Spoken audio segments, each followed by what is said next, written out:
Yeah. Put the pressure up. There we go. No double takes.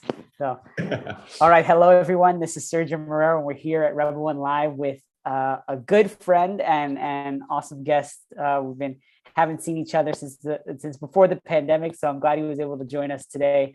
Rahkeem Morris, who's co-founder of Our Work. So thanks for joining us tonight. My pleasure. I'm so happy to be here. Happy to have you. And for those that don't know, I'll share a little bit about his background. Graduate from Cornell University, also graduate of Harvard Business School, and spent some time at GE, General Electric, Google, before starting his own company as CEO and co-founder of Our Work. So if you can kick it off and share with the audience, what is Our Work? Yeah, Our Work. I am, well, again, it's really good to catch up with you. It's been about 2.5 years. So excited to be doing this. And so, yeah, as Sergio mentioned, my name is Rahkeem Morris, co-founder, CEO of Our Work. We're building a liquid universal workforce for hourly workers. I can go into some details of exactly what that is. What's probably very relevant here is our go-to-market today. What we're doing is we're helping employers of hourly employees recruit and retain talent. We're typically doubling employers' applicant flow, and we're reducing 90-day turnover by 15% at our clients today. The mission for the company is to save the American dream for 80 million hourly workers. And we do that through giving to hourly workers autonomy and ownership that allows them to work in a much more flexible way, whether it is part-time, full-time, or on demand, and also build a pathway to, well, whatever they want, whatever job and role gives them personal satisfaction and the ability to save money. That's the pathways that we're designing for hourly workers on our platform, and it is fundamentally designed to also help businesses as well. Awesome, thanks, Rahkeem. And can you share a little bit more? How does it work for hourly workers and then also for small businesses? Yeah, certainly. So for employers, what we do is we collect through API integrations, other methods, the former employees and former applicants of that workplace. And what we do is we text these people and some other methods in order to get them to apply to full-time and part-time jobs. What this recognizes is the cyclical nature of how people work in this industry. Everyone's a former employee of some place. And before you're an employee of a place, you got to apply to that place. And so what we're doing is paving these desire paths that have been in this market time immemorial and just making it much more efficient on the recruiting side through former employees and former applicants. So that's part one of two components of our product today. The second one is our retention product. What we're doing is we're reducing the first 90-day turnover at hourly employers by 15%, as I mentioned before. And we're doing that through what we call scaling the one-on-one experience between manager and employees. And what that looks like is a series of texts and emails, and also sitting down conversations with your manager in order to put that dent into that 90-day turnover rate that our employers have today. And so that's what we sell to our clients today. Awesome. And I remember working out of the iLab with the together as we for those that don't know, Harvard has an innovation lab, and for those that are hustling to launch a business, we were working many nights and weekends there. But yeah, I wanted to ask you if you could share a little bit more about your journey on, what inspired you to go from, to launch Our Work, and what was some of the inspiration? Yeah. And so I'll relate to you a little bit my founder story. I think you know this already, Sergio, and I'm very happy to say it again for the audience. And so my personal story as it relates to this company starts when I was much younger. So I'm from upstate New York. By the way, I have like a 10-hour version of the story. I'm going to do the 60 or 90-second version. I can really get into this. I think we had a beer one time. I hear you. Yeah. Yeah, we did. We went into the whole inspiration. But as much as you want to share, we'll dive into pieces. Awesome. So I'll give you the Cliffs Notes version of it. And so I'm from upstate New York, single parent family. My mom made about $20,000 a year, supporting 3 kids. When I was 14 years old, her employer gave her an ultimatum. They told her that she needed to move her afternoon nursing shifts to mornings or find a new job. When that happened, I began bringing my little brother to school every single day. I'm 10 years older than him. And so I was 14. He was 4 years old. I began bringing him to school every day. This made me late to school myself, high school, and I began missing first period. That dominoed to me missing entire days of school. I dropped out of high school when I was 14 and then began working hourly jobs right away. Over the course of the next 9 years, I had about 12 to 13 hourly jobs, mostly minimum wage, often working 2 or even 3 at a time to make ends meet. And eventually I was able to go back to high school when I was 18 and I graduated within a single year. And 5 years later, I graduated from Cornell, magna cum laude, and then you have the rest of the story. And so one thing that I'm really, of all the things I'm excited about this business, one of the things I'm excited about this business is, well, I've been able to live in the shoes of the people whose lives I intend to positively affect. And through this empathy of the hourly workers, especially given the time in which we find ourselves now, in which we all have begun to realize the importance of essential workers in our economy and the linchpin of how we just make things go forward in our economy. And so there's just, this is really just a right time to do a business like this. This is the founder's story as it relates to the current opportunity. Yeah, that's my main motivation to do this. Yeah, amazing. I remember when you first started, like the different shifts of like the vision of, just streamlining the process of putting people into a single shift and then shifting to scheduling product, right? Like that was like the different components. Can you share for the aspiring founders that are pivoting some of the challenges that you faced and how you overcame them in finding product market fit? Yeah, certainly. So I began this while getting my MBA. I'll just tell you the whole product journey and how we got into the place we are today. So this began while I was getting my MBA. I wanted to get hands-on experience just building product and understanding user needs today, as opposed to 10 years ago in which I worked this type of job full-time. What I did was began a pilot, or rather a proof of concept with a restaurant service on campus. And I used that in order to build out the proof of concept that I used to raise my pre-seed round. And so what we did while I was getting my MBA, while we're still in school, I created this scheduling solution for the restaurant service on campus. They are a union-based shop, and there are a ton of rules that they need to follow in order to make sure that their schedule is compliant with the contract. More or less did this, and well, it was extremely useful for them, and they continue to use it today. I think it's that we, in a way, pigeonholed ourselves into a certain space that didn't allow us to create that vision for how this could be a big company one day. But regardless of that, I was able to get about 12 to 15 credits, I think, for this. It was like a quarter of all my credits in my MBA program by doing this proof of concept and all the courses that I took on top of this. And so I used all the work that I did getting my MBA, while getting my MBA, to raise that pre-seed round in 2018. We trashed the existing product that we had, and we built a new one. And that new product allowed us to, and then what I did actually was take one of the features that was used most often in that proof of concept and just made that the product itself. And so the feature that was used there was this ability for managers to request, or rather actually just turn their existing part-time workforce into on-demand labor. That's what we did. Got it. Sorry for the alerts. No problem. I know this is live streamed. And so we took that one feature that worked really well and then rebuilt an entire product around just that one feature. And through that, we launched it in April actually July 2019. What was the feature? What was like? Yeah, thank you. The feature was requesting one of your former employees on demand, and then actually creating a part-time on-demand workforce with your former employees. Got it. Got it. No, that's amazing. It's the gift of focus, right?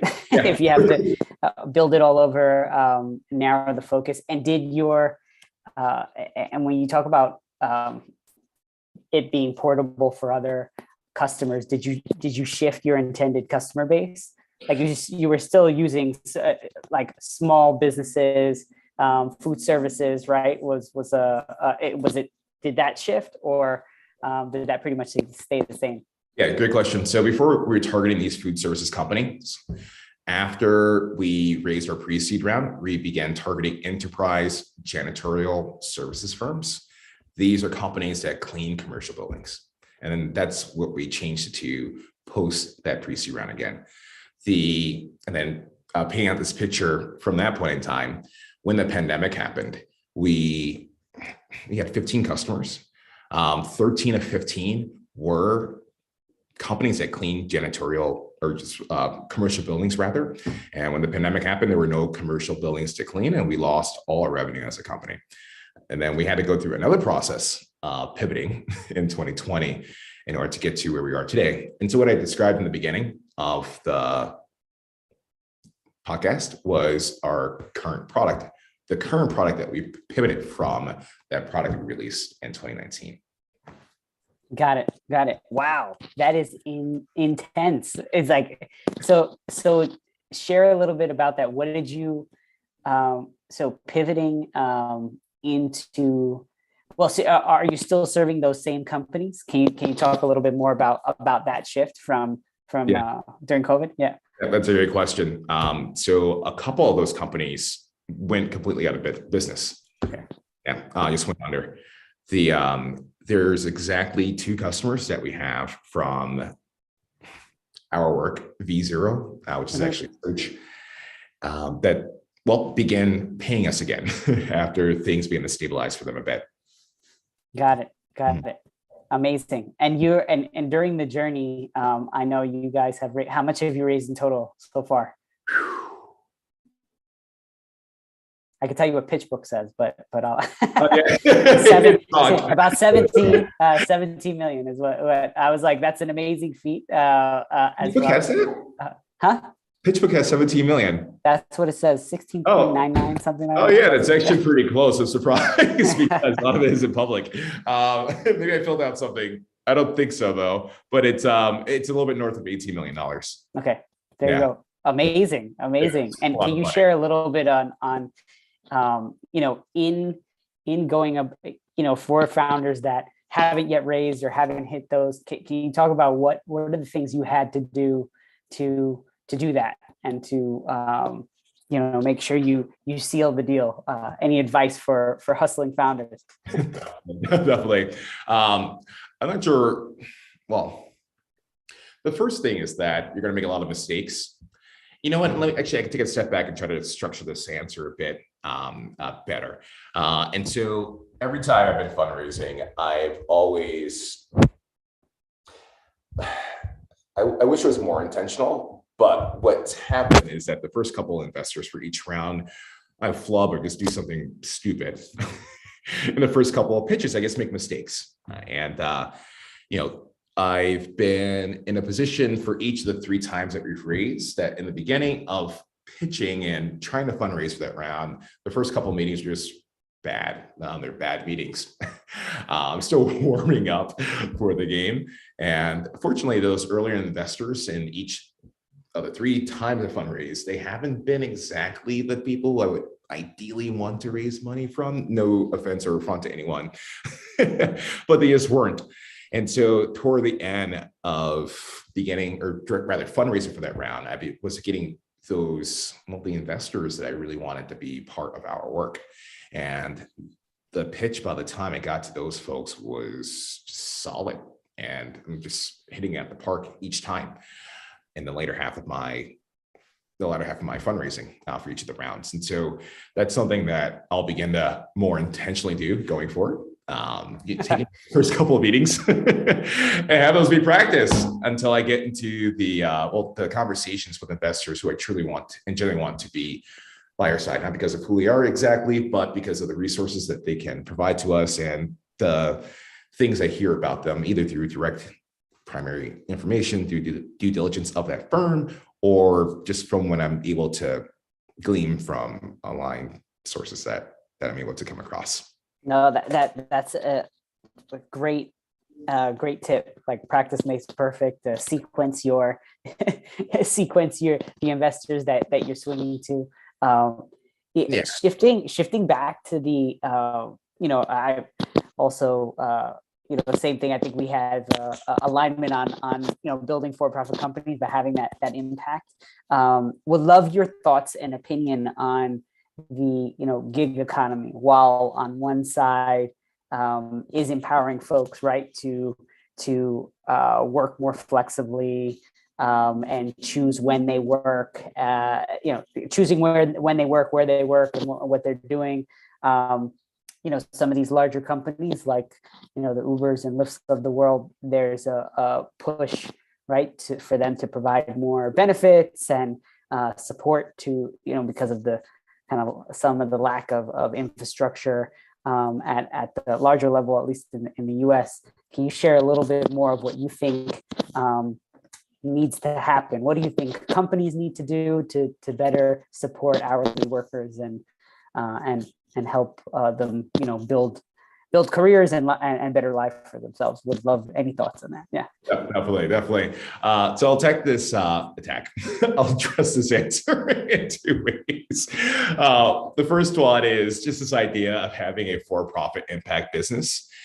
I'll begin this with the fact that we live in a very capitalistic economy here in the United States. And so there is the opportunity to both be highly effective by creating a business that is for profit and aggressively for profit, and at the same time for it to be effective.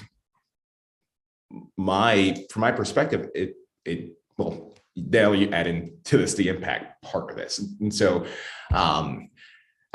to sort of say that in a better way, if we want to have impact in our society, especially the U.S. economy, then the institutions or firms that are having this impact, they both need to marry for-profit and impact for them to be effective and for it to be scalable as well.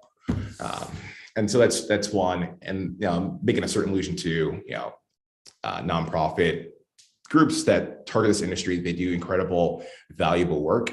What I'm looking to do is create a tech company that scales that opportunity and that impact to everyone that interacts with our platform.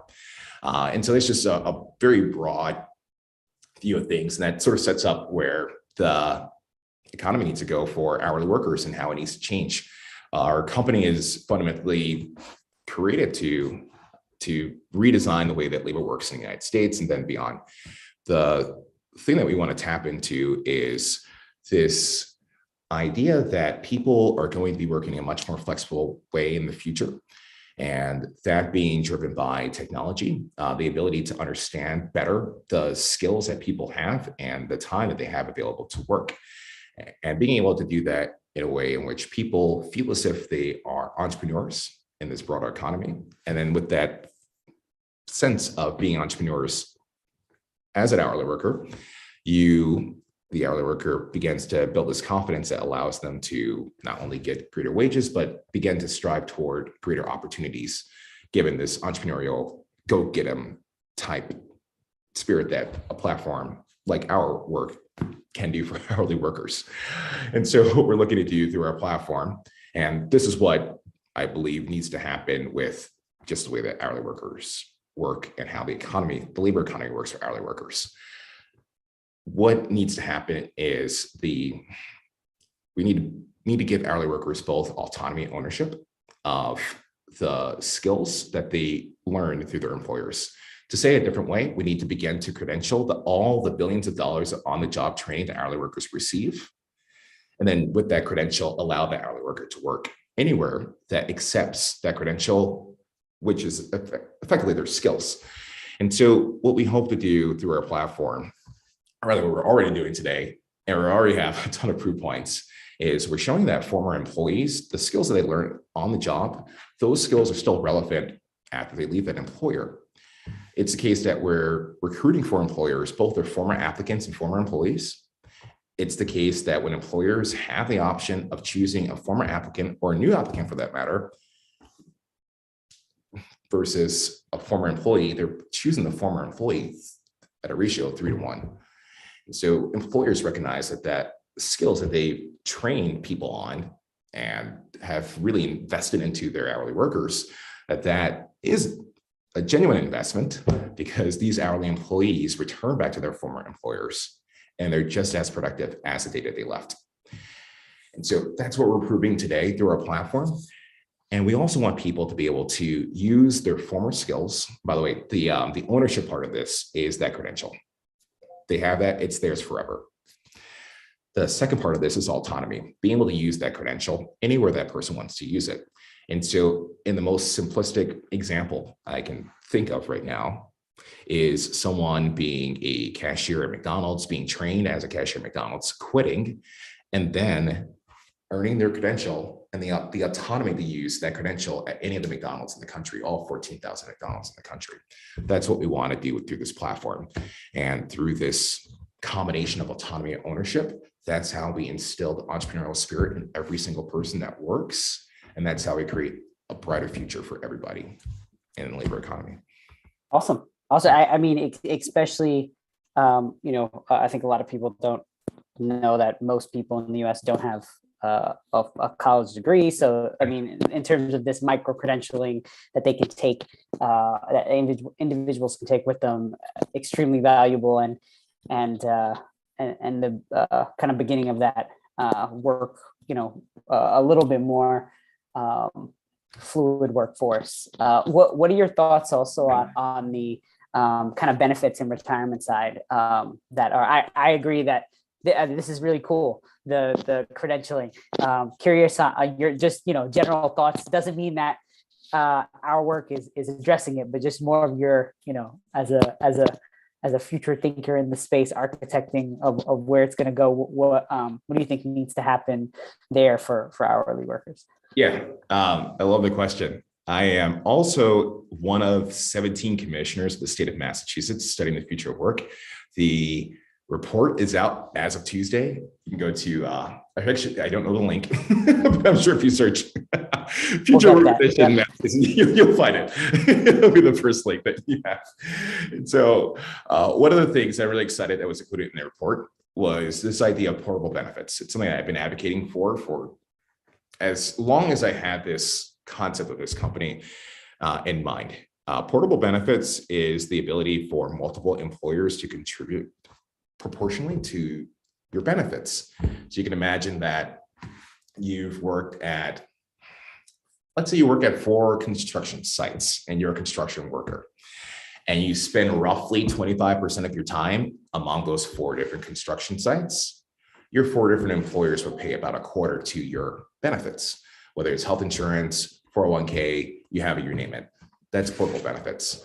If we're moving into a world in which people have consistently 3 to 10 jobs at any given point in time, and we want to, as a society, be ethical and give people, instill this new, or rather create this new social contract of people, portable benefits is a crucial component of that. And it's hard to see how the economy works without something like this moving forward. Excellent. Love it.